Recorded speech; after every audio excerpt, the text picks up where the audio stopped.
The Free Thinker Show. Ignite your mind, challenge the norm. Okay, so are you ready to get a little uncomfortable? Oh. We're diving into a topic today that's, well, it's definitely fascinating and more than a little controversial. Yeah. We're talking about the business of adult content. Specifically, PornHub, Okay. ethical concerns, and some pretty surprising insights that you probably haven't heard before.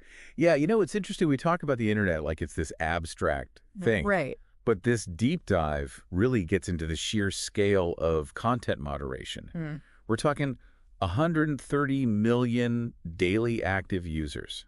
Wow. That's more than the population of most countries. Yeah, that's more than like, I don't know, 3/4 Yeah. of the countries in the world or something. Yeah, and then on top of that, imagine Wow. thousands of hours of content uploaded every single day. Every single day. That's mind-boggling. It's mind-boggling. And to help us kind of unpack all of this, we're going right to the source. Yeah. We're diving deep into this interview with the folks who actually bought PornHub, Ethical Capital Partners. And they're not your typical tech investors. Oh. The head of compliance, Solomon Friedman, has a background in criminal defense and legal cannabis. It's not your typical Not your typical... path to the adult entertainment industry. No, not at all. Rabbi, cannabis, and now PornHub. Yeah. What a resume, right? Yeah. But what's interesting is that legal background, because it really informs how they approach content moderation. Okay. They actually say that they were 3 years ahead of the rest of the internet when it comes to this stuff, age and consent verification. So wait, hold on. Yeah. Are you saying that Facebook, Instagram, All of them. even my bank should have this technology according to... That's what they're saying. to PornHub? Yeah. Okay, that's a little unsettling, but we'll get into that. Before we go any further, let's get back to this interview and Okay. figure out why these guys bought PornHub in the first place. Well, Friedman actually calls it an arbitrage opportunity. Okay. He sees a multi-billion-dollar industry, which we know it is, that's incredibly profitable.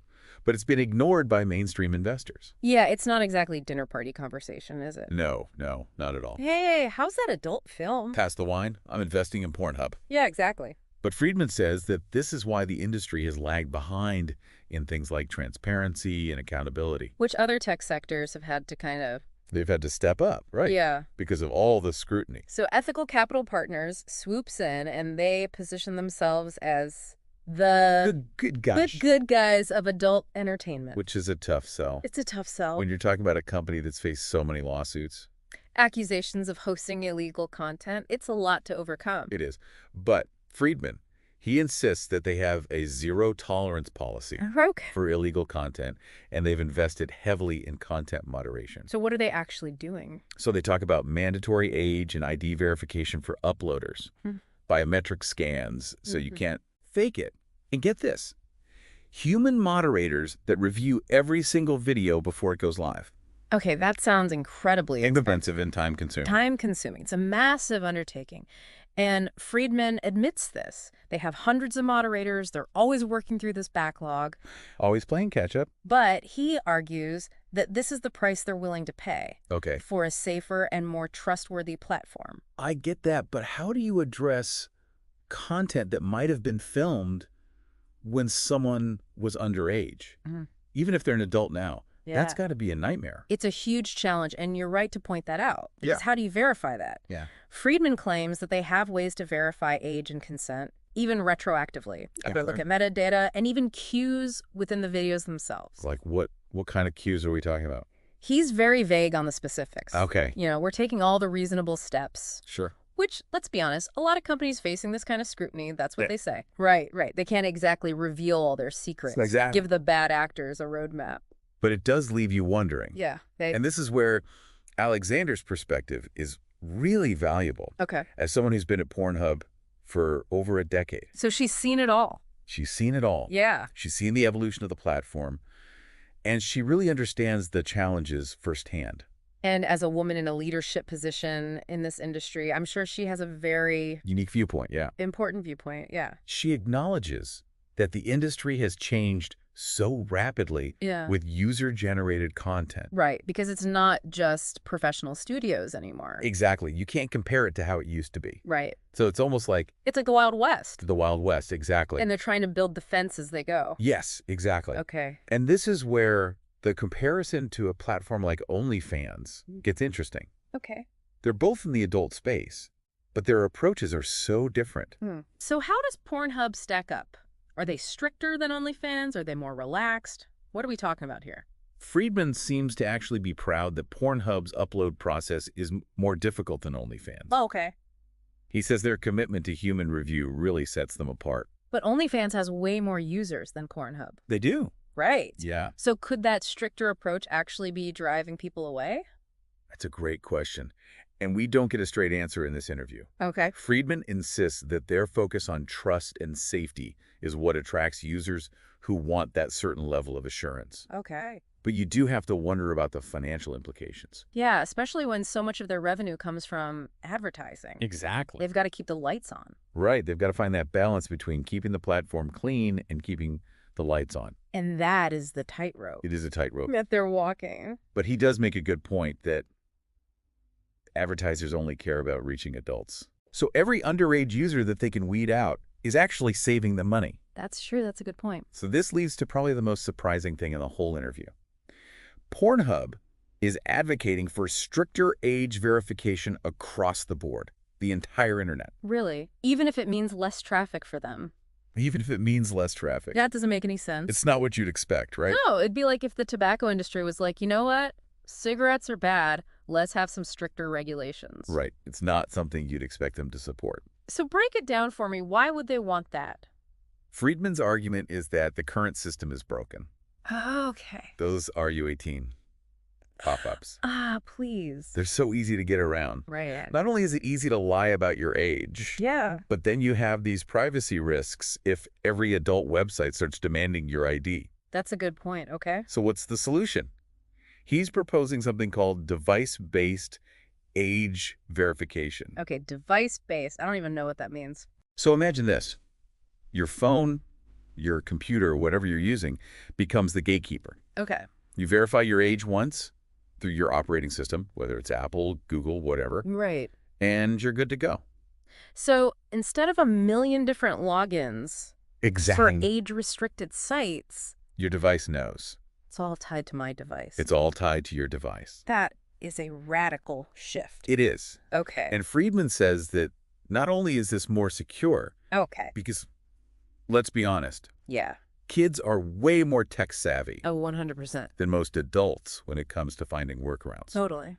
But he also says it puts the responsibility on the companies that are already collecting and managing all our data. That's a good point. I mean, we trust Apple and Google with our credit card information, our location data, our browsing history. Exactly. They're already doing it. Yeah. So why not have them handle age verification in a way that protects our privacy and actually prevents kids from seeing things they shouldn't? It's compelling, but it's still strange to me that this is coming from PornHub. I know, right? It's like if they're trying to drag the entire internet kicking and screaming into this new era They are. of responsibility. They're trying to set a new standard. Wow. Okay. And Friedman even acknowledges that this is probably going to lead to a drop in their own traffic, at least in the short term. Right, because if it's harder to get on your site, fewer people are going to see your ads. Exactly. Oh, okay. But he says it's the right thing to do for the industry, and that ultimately users will come to appreciate a safer and more trustworthy internet. It's a bold gamble, It is. but it also raises a ton of questions. Chess. Like what happens to all the other adult sites that don't have the resources or even the will to implement these kinds of measures? That's something that comes up in the interview, too. Okay. And Friedman thinks that stricter enforcement, either through laws Okay. or pressure from the companies that process payments, Okay. is going to force the entire industry to either adapt or die out. Wow, so it's survival of the fittest. Survival of the fittest. And PornHub wants to be the gold standard. Exact. So they're not just talking the talk, they're walking the walk. They're walking the walk. Yeah. They're even using their platform to teach other creators and platforms about these safety protocols. Interesting. Yeah, they really want to set the standard.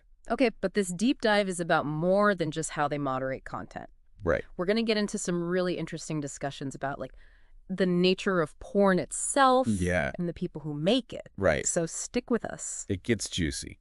So the interviewer, he brings up this Rabbi Shmuley Boteach, Okay. this Orthodox rabbi, kind of a big deal author, Right. very outspoken against pornography. Yeah. Friedman uses this to talk about Hypocrisy. Because people are consuming it while also condemning it. Exactly. Yeah. And get this. There's a twist to the Rabbi Shmuley thing. Okay, like what? His daughter Yeah. runs a sex toy shop in Tel Aviv. Oh, the irony. Right. Talk about awkward family dinners. Yeah. But it shows how blurred the lines can be. Totally. And Friedman uses this to challenge Rabbi Shmuley's whole thing, that porn is degrading to women. Okay. He's saying it can be a form of sexual expression, Right. even empowerment, For both sides. for the people making it and the people watching it. Which is where Alexandra's perspective as a woman, as an executive, becomes so important. Absolutely. Yeah. She pushes back hard against that male gaze idea. Okay. Says the creators in the audience are incredibly diverse. So it's not as one-dimensional as people think. Not at all. Alexander really emphasizes user-generated content, how that's changed everything. More body types, more like identities. Everything. Identities, sexual preferences, it's all there. It's interesting. It challenges those stereotypes we have Exactly. of what a porn star even looks like. 100%. And what's considered normal. Right, right. Which, let's be honest, that's changing everywhere. Yeah, culturally, for sure. But the interview doesn't shy away from the darker side either. Yeah. Right, because there are real concerns about exploitation, addiction. And the interviewer brings those up. Okay. Friedman, of course, he denies that PornHub tolerates any of that. Right. But he also defends the rights of adults to create this content legally. So where's the line? It's that individual freedom versus It's always the tension. Right. social responsibility? Exactly. Tough question. And what I like is this interview doesn't pretend to have all the answers. Yeah, it's honest at least. It really dives into the tough stuff head on. Yeah, this isn't just a PR campaign for Pornhub. It's like a Yeah. real conversation. It's a real attempt to deal with it. Yeah. One thing that stuck out to me was the interviewer kept pushing on this whole aspiring to be a porn star. Yeah. He seemed to think that nobody grows up It's not the childhood dream. dreaming of that. Like, it's got to be Right. some negative thing from their past that led them there. Like they were forced into it somehow. Yeah. Compared to a doctor or a lawyer. Yeah. Nobody. Right. You don't see that on the career day. Exactly. And Friedman's counter to that was, He's like, look, that's a flawed comparison. okay. While some people might end up in the industry out of necessity, there are plenty drawn to it, like any creative field. Interesting. Desire to express themselves, explore their sexuality, make a living. Sure. Maybe not what you brag about at Thanksgiving, but still. It's about recognizing that it's their choice. Their choice, exactly. These are adults. Alexander emphasizes this. The people she works with, they come from all walks of life. Wow. So to assume it's all the same story, it's dehumanizing. It's about seeing the people, not the stereotype. And that's why this whole thing matters. Okay. It's bigger than just porn. Yeah. It's about sex. It's about sex workers. Oh, we view it all. Creating a safer internet for everyone. That's the goal. It really is. It's about understanding the complexity Yeah. and separating our own judgments from the practical challenges. Right, because the challenges are real. Of keeping people safe online. Absolutely. And speaking of challenges, there's one more thing I wanted to touch on. Okay. Friedman, he made that statement about the tech that Pornhub is using for age and consent verification. He said, 3 years ahead of the rest of the internet. Yeah, that was a bold statement. It really was. I mean, do you think he's actually being serious? He's seen it. It's as if he's right. If he's right, this is huge. This isn't just about Pornhub anymore. No, this is every website. We could be talking social media, online gaming, even shopping sites, anything. Anything that needs to verify age. Yeah. So are we all headed toward this future where the entire internet is age-gated? It's a question we have to ask. Is that the world we want to live in? I don't know. It's a big question and no easy answers. No easy answers. And this deep dive on Pornhub, it's given us a glimpse. A glimpse into the future. Yeah. It's definitely a lot to process. For everyone listening, I hope your mind is a little bit blown right now. Yeah, this is one of those deep dives that leaves you with more questions than answers. Absolutely. Oh. So until next time, everyone, keep diving deep and keep those minds open. And stay curious.